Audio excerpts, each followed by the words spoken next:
Ce programme est financé par les amis et partenaires du ministère de Joyce Meyer. Le plan de Dieu nous dépasse lorsque nous traversons des situations difficiles. Et je sais que certains d'entre vous passent par des temps très, très difficiles et vous ne les comprenez pas, vous ne captez pas et ça ne semble pas être juste. Faites confiance à Dieu et faites-le bien.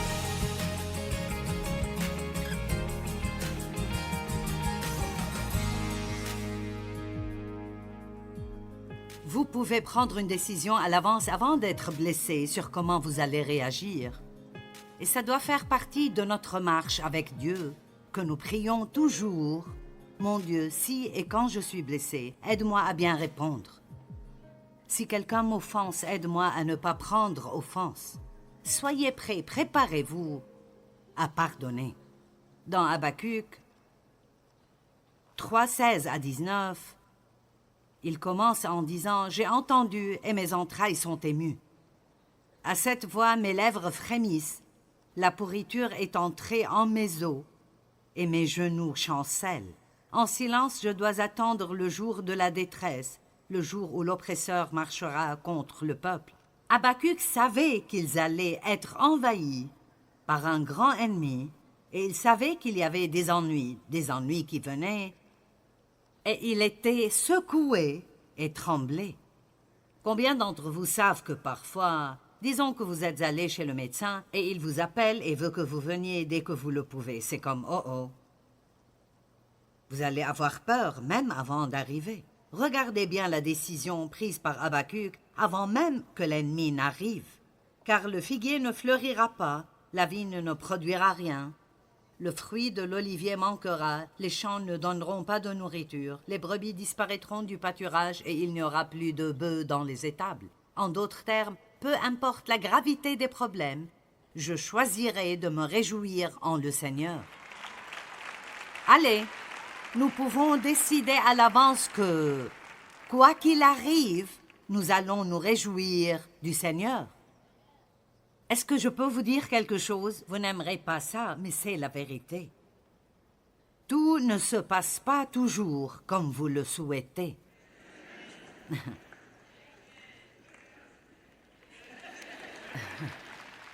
Bienvenue dans la réalité. Ce n'est pas un film. Ce n'est pas un feuilleton. Les gens sont méchants. Ils sont égoïstes et égocentriques. Ils vont profiter de vous. Vous allez être blessé. Mais vous pouvez faire un choix. Vous n'avez pas à détester les gens parce qu'ils sont méchants. Vous pouvez avoir de la compassion pour eux et être désolé pour eux. Et c'est vraiment ce que nous sommes censés faire. Je suis arrivée au point avec mon père où je me sentais tellement mal pour lui parce qu'il n'a jamais eu de vie.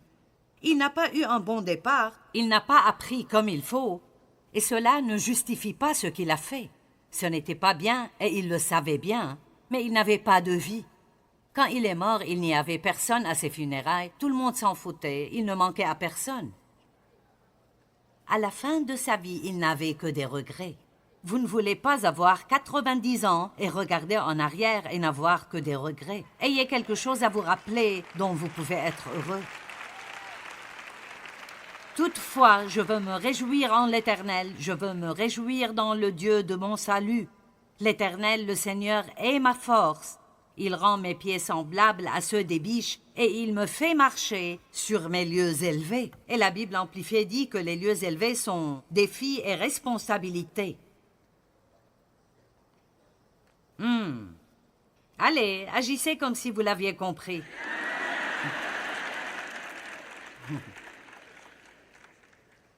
Ne gaspillez pas votre douleur, c'est le titre même de mon message aujourd'hui.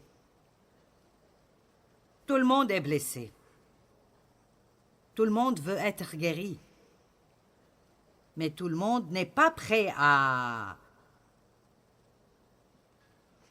aider quelqu'un d'autre. Et je crois qu'il y a un but dans ce qui se passe dans notre vie.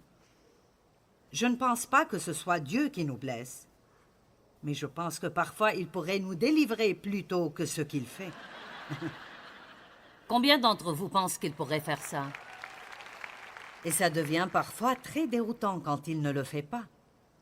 Si tu peux me délivrer maintenant, pourquoi devrais-je attendre un an avant que tu le fasses? Parce que pour être honnête, nous sommes comme des enfants. Et parfois, il faut laisser les enfants avoir mal un petit moment pour payer le prix de ce qu'ils ont fait. Pourquoi? Parce que vous les aimez et vous voulez qu'ils apprennent à ne pas recommencer. Amen? Donc, si je me suis mis dans un pétrin par manque de connaissances, par des mauvais choix ou par la désobéissance,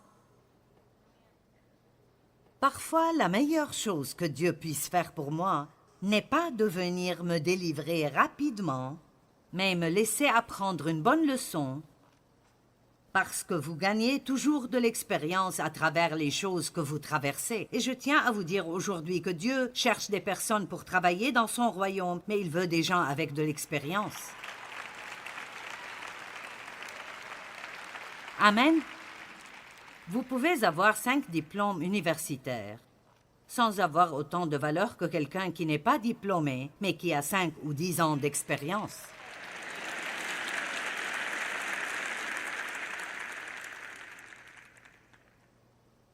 Eh bien, ma vie a été gaspillée.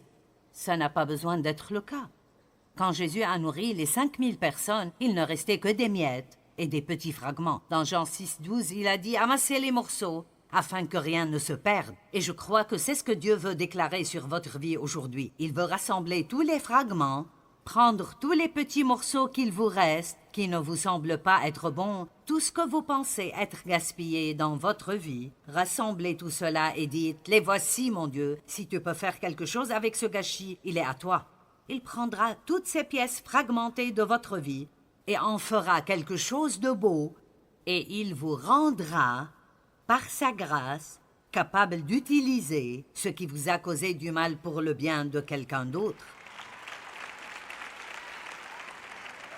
Réfléchissez pendant 1 minute. Si vous aimez mon enseignement, vous savez pourquoi vous l'aimez? C'est parce que je n'ai pas juste lu un livre à ce sujet. L'expérience est la différence entre la théologie sèche et morte et la prédication ointe.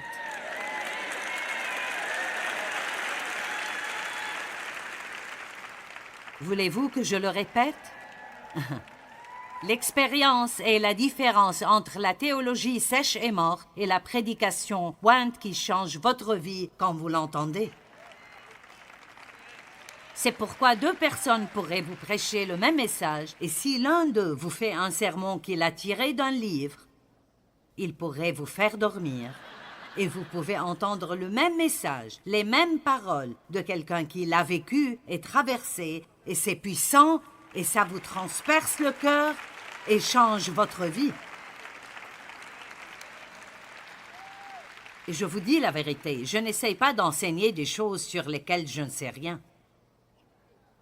Quelqu'un m'a dit récemment, « Je pense que tu devrais faire une série sur l'Apocalypse. » J'ai dit non, pas du tout.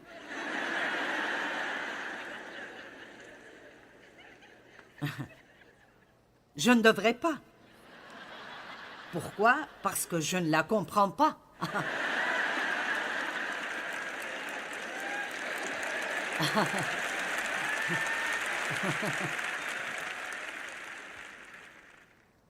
Et je sais que c'est important, et j'ai lu l'Apocalypse parce que la Bible dit que vous êtes bénis quand vous le faites, mais il existe 1000 théories différentes sur la fin des temps.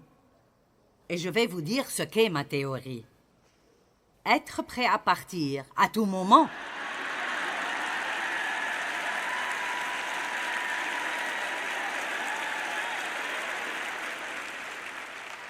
Pourquoi avons-nous besoin de savoir?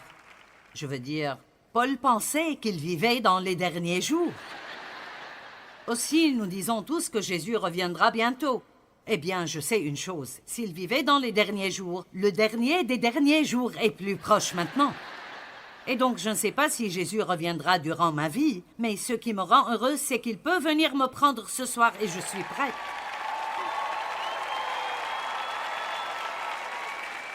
Et c'est comme ça que vous voulez vivre.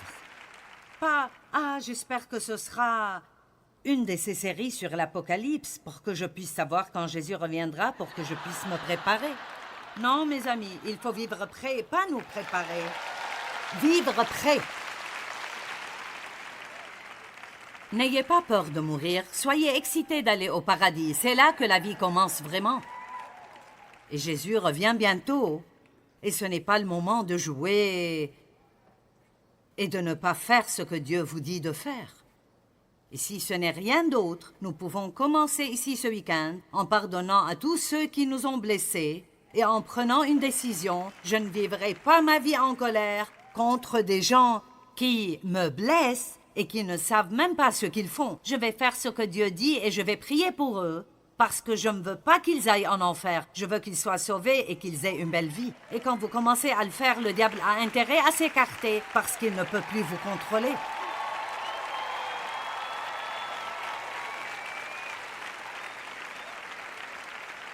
Nous avons le feu du Saint-Esprit qui travaille ici aujourd'hui. Maintenant, je suis au milieu de 20 messages et je ne sais pas ce que je fais. Laissez votre désordre devenir votre ministère.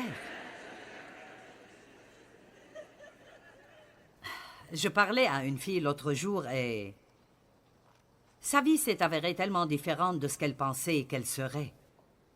Je me souviens d'elle avant le mariage et il me semblait qu'elle serait une très bonne prédicatrice. Elle a travaillé avec nous dans notre ministère de prison. Et elle s'est mariée. Elle a eu une fille et sa première fille avait une paralysie cérébrale et était autiste en plus de cela. Et donc elle a eu un parcours difficile. Elle a eu un petit garçon et ils lui ont dit qu'il était autiste. Elle s'est opposée à cela et a dit non, il ne l'est pas. Et il a fini par aller bien. Mais au lieu d'être amère et aigre, parce que sa vie ne s'est pas déroulée comme elle le pensait, elle en a fait un ministère maintenant.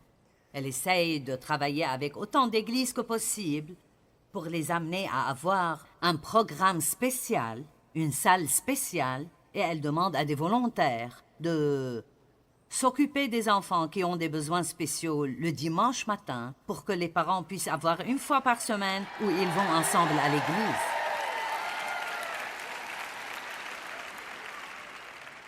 Parce que vous voyez, quand vous...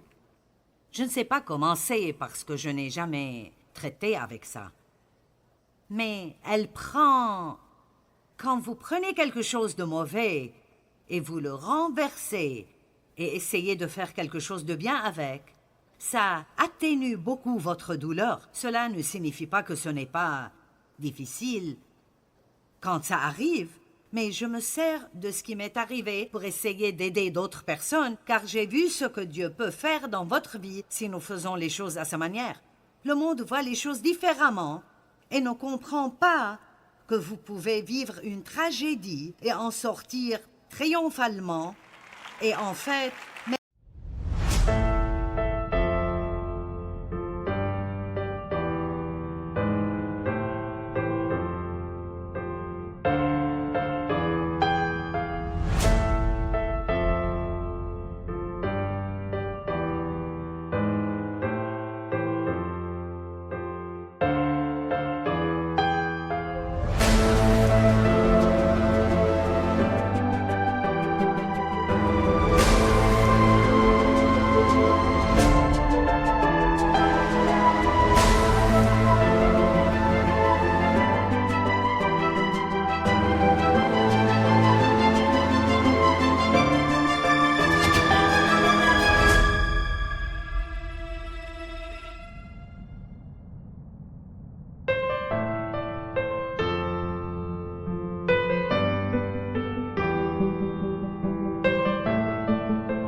que vous ne l'étiez avant de la traverser. C'est ce Dieu que nous servons. Allez, c'est ce Dieu que nous servons. Il peut prendre une tragédie et en faire une bénédiction. Vous voyez, il y a beaucoup de choses que je ne sais pas, mais je vous dis une chose que je sais et je la crois. Je ne fais pas que prêcher. Je crois que si nous voulons la volonté de Dieu et nous l'aimons, il prendra tout ce qui nous arrive et le fera marcher pour notre bien. Je crois cela. Certaines personnes qui travaillent pour moi, nous avons un petit dicton. Ça va bien finir. Ça va bien finir.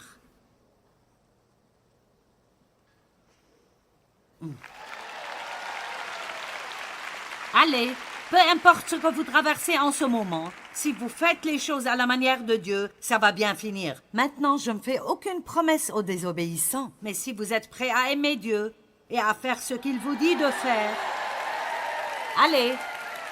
Et ce week-end, nous parlons de devenir meilleur et pas amer, d'être blessé mais pas amer. Et cela veut dire abandonner toutes ces ordures du passé sans pour autant donner des excuses. Tu ne sais pas ce qu'ils m'ont fait, tu ne sais pas comme c'est difficile. Je sais combien c'est difficile. Dieu ne nous aime pas pour faire des choses faciles. Nous avons le pouvoir du Saint-Esprit dans notre vie parce que nous pouvons le faire. Écoutez-moi, nous pouvons faire tout ce que Dieu nous dit de faire parce qu'il nous aide à le faire. Vous pouvez pardonner. D'accord, 2 Corinthiens 1, 3 et 4. Écoutez, béni, loué et adoré avec gratitude soit Dieu, le Père de notre Seigneur Jésus-Christ, le Père des miséricordes et le Dieu de toute consolation. Maintenant, le verset 4, qui nous console dans toutes nos afflictions, afin que, par la consolation dont nous sommes l'objet de la part de Dieu, nous puissions consoler ceux qui se trouvent dans l'affliction. Donc, que dit-il ici? Il dit, d'accord, quand vous avez un problème, vous pouvez faire appel au Dieu de tout réconfort, le Dieu de la miséricorde, et il viendra vous réconforter. Mais il y a un objectif plus profond que cela. Il veut vous réconforter. Vous avez été blessé.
vous guérir. Maintenant, il veut que vous alliez aider quelqu'un d'autre.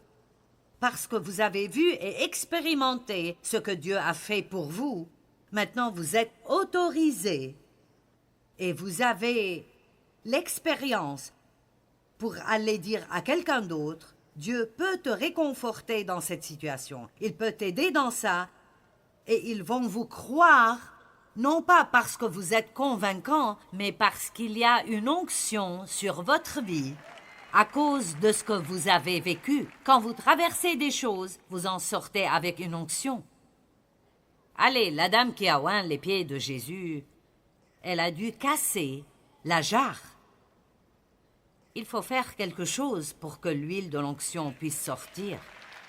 Si vous étudiez comment ils ont obtenu cette huile, elle vient de graines qu'il fallait écraser pour obtenir l'huile. Et parfois, notre chair doit être écrasée pour que Dieu puisse arriver aux bonnes choses qui sont à l'intérieur de nous et qui vont vraiment aider les gens. Amen. Combien de fois avons-nous dit à Dieu « Ceci me tue » Et un jour, j'ai enfin compris que c'est en fait vrai. C'est vraiment en train de me tuer pour que le Christ puisse vivre à travers moi. Vous m'entendez? Je ne peux pas supporter ça, si vous le pouvez. Sinon, vous ne le traverseriez pas. D'accord, Dieu vous réconforte. Et qu'attend-il de vous? Il s'attend à ce que vous réconfortiez quelqu'un d'autre. Dieu ne nous guérit pas juste pour que nous puissions nous sentir bien. Il a un plan pour vous. S'il n'y avait pas de plan pour vous, vous seriez déjà parti d'ici et allé à votre maison au paradis. Je me fiche de si vous êtes jeune ou de si vous êtes vieux. Dieu a un plan pour vous. Si vous êtes ici, Dieu a un plan pour vous. Et donc, au lieu de simplement attendre le prédicateur tout le temps, vous devez découvrir ce que Dieu veut que vous fassiez et vous mettre au travail. Et ce ne sera probablement pas un ministère de plateforme, et c'est une bonne chose. Mais écoutez-moi, chacun d'entre vous peut aider quelqu'un. Chacun d'entre vous peut aider quelqu'un. Chacun peut mettre un sourire sur le visage de quelqu'un. Vous pouvez améliorer la vie de quelqu'un, et alors vous serez si heureux que vous ne pouvez presque pas vous contrôler. Le plan de Dieu nous dépasse.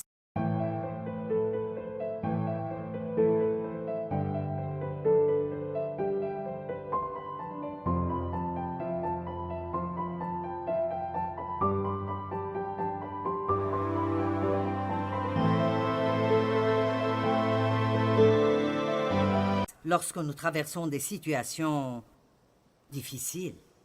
Et je sais que certains d'entre vous passent par des temps très, très difficiles et vous ne les comprenez pas, vous ne captez pas et ça ne semble pas être juste. Faites confiance à Dieu et faites-le bien.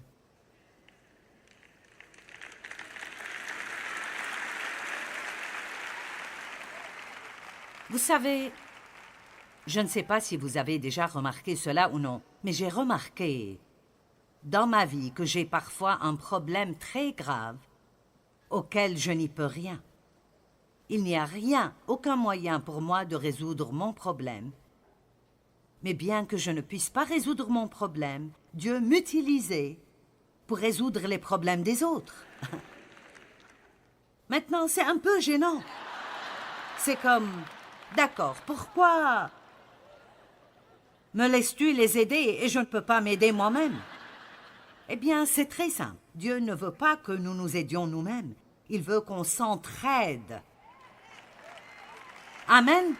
Et donc, voici comment cela fonctionne. Quand je tends la main et je vous aide, alors Dieu tend la main et m'aide à moi. Mais si j'essaye seulement de m'aider moi-même et je n'ai pas de temps pour vous, alors tout ce que je fais est gaspiller mon temps et je ne suis jamais aidé. Comprenez-vous cela? Donc, si vous avez un problème, arrêtez d'essayer de vous réparer. Faites ce que Dieu vous dit de faire, mais soyez une bénédiction pour quelqu'un d'autre. Si seulement nous pouvions agir comme de vrais chrétiens.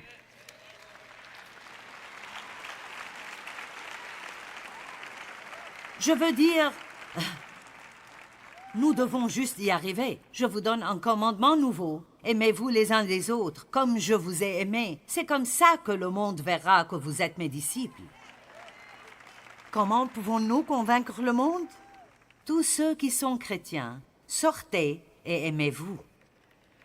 Aimez vos ennemis, aimez vos frères et sœurs croyants, pardonnez aux gens qui vous traitent comme une ordure, bénissez-les et aidez-les quand ils ont besoin d'aide. Joseph a été blessé, il a reçu la guérison, et qu'a-t-il fait? Il a aidé les autres. Genèse 50, 18 à 21, ses frères vinrent eux-mêmes se prosterner devant lui dans la confession, et ils dirent « Nous sommes tes serviteurs ». Ce sont ses frères qui l'ont vendu. Joseph leur dit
Apprenez ça, soyez sans crainte, car suis-je à la place de Dieu? La vengeance est la sienne, pas la mienne. En d'autres termes, oui, je suis dans un endroit où je peux prendre ma revanche, mais je ne le ferai pas. J'ai une chose à faire, et c'est de vous bénir. Dieu s'occupera de tout le reste. Salut! Je n'ai qu'une chose à faire, c'est de vous bénir, et Dieu s'occupera de tout le reste. Vous aviez médité de me faire du mal. Dieu l'a changé en bien. Écoutez le reste de ceci. Pour accomplir ce qui arrive aujourd'hui, pour sauver la vie à un peuple nombreux, Dieu a dû le mettre dans une position où il serait non seulement en mesure de le faire, mais où il aurait assez d'expérience pour gérer la maison du Pharaon pendant cette famine et ainsi pouvoir prendre soin de sa propre famille qu'il avait maltraitée. Allez, Dieu est tellement plus intelligent que nous. Ruth a été blessée quand son mari est décédé, et son beau-frère aussi. Et sa belle-mère, Naomi, était une Juive, et Ruth était une Moabite.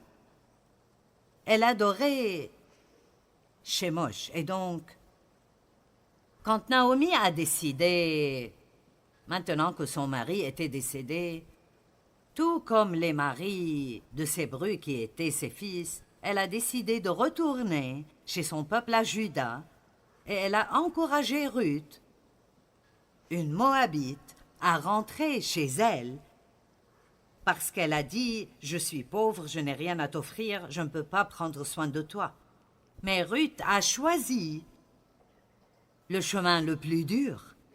C'est difficile de trouver quelqu'un qui choisira le chemin le plus difficile. Moïse l'a fait. Il a déclaré qu'il préférait supporter les difficultés avec ses frères que de vivre comme fils de Pharaon. Il a quitté une vie luxurieuse pour faire ce que Dieu voulait qu'il fasse et être en mesure d'aider les gens.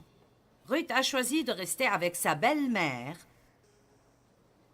et il n'avait rien à manger. Elle devait glaner dans les champs pour avoir de quoi manger. Elle a choisi la voie difficile parce qu'elle croyait que c'était ce que Dieu voulait qu'elle fasse. Step 1, wake up early, gonna rise with the sun. Step 2, get some food in you. Step 3, think real hard about what you wanna be. Step 4, everybody just do your thing. Wake up, today's gonna be a good day. Wake up, today's gonna be a good day. Wake up, today's gonna be a good day. Wake up, today's gonna be a good day. Wake up, today's gonna be a good day. Wake up, today's gonna be a good day. Wake up, today's gonna be a good day. Wake up, today's gonna be a good day. Yo, set your affirmations, aspirations. I got shit to do, the aftermath of preparation. Good food, good mood, blood in circulation. One step at a time, yeah, that's how you make it. Set a goal you control and the steps you take them. I try to pick one thought, have some concentration. And if I make a mistake, it's called education. I try to do this every day, call it replication. Wake up, today's gonna be a good day. Wake up, today's gonna be a good day. Wake up, today's gonna be a good day. Wake up, today's gonna be a good day. Wake up, today's gonna be a good day. Wake up, today's gonna be a good day. Wake up, today's gonna be a good day. Wake up, today's gonna be a good day. So life ain't easy, yo, I think there's a reason though. Ups and downs, just like every different season, yo. Sometimes I'm high, other times I'm barely breathing, though. I always gotta fight and hide from the demons, yo. Negative thoughts are poison, they rot, Head full of flies, so here come the clouds, They'll never stop unless I can swap all the bad for the good in my head when I'm lost, Yeah, so I'ma fake it till I make it. Positive thoughts are overtaken, I got patience. One day at a time is how you operate a cadence. A flow, you grow, you show yourself a foundation. Stay away from all the shit that causes temptation. I know that I like to do it cause it's sensation. I live my life in my head like a narration. Don't expect greatness, do my best, man, I'll take it. Wake up, today's gonna be a good day. Wake up, today's gonna be a good day. Wake up, today's gonna be a good day. Wake up, today's gonna be a good day. Wake up, today's gonna be a good day. Wake up, today's gonna be a good day. Wake up, today's gonna be a good day. Wake up, today's gonna be a good day. Wake up early, gonna rise with the sun. Step 2, get some food in you. Step 3, think real hard about what you wanna be. Step 4, everybody just do your thing.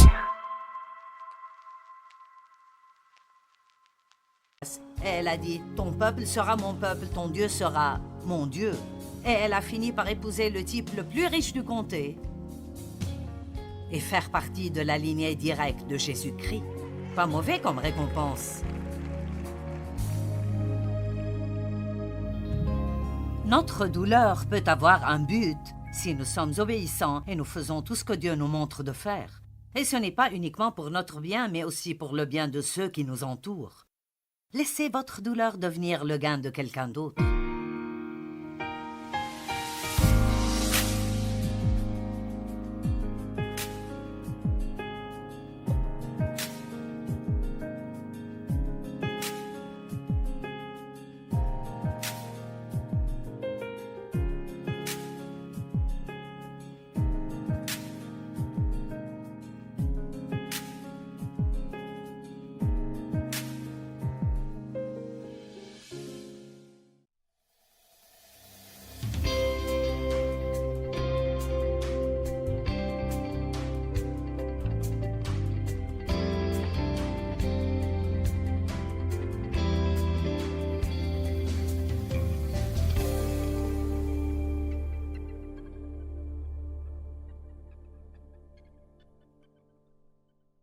Thôi mong chờ, vậy sao bật khóc cho ngu ngơ.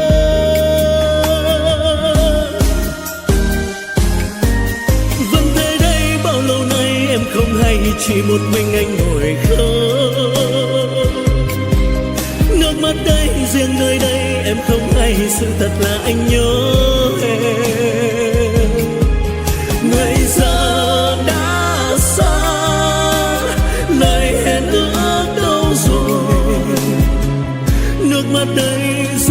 bao lâu thì khô. Vẫn thế đây bao đêm say em không hay, từng giọt buồn sao mặn đắng. Nhưng lúc ấy anh loay hoay trong cơn say, lại nhầm rằng em ở đây. Người già đổi thay, tình mình vẫn đong đầy.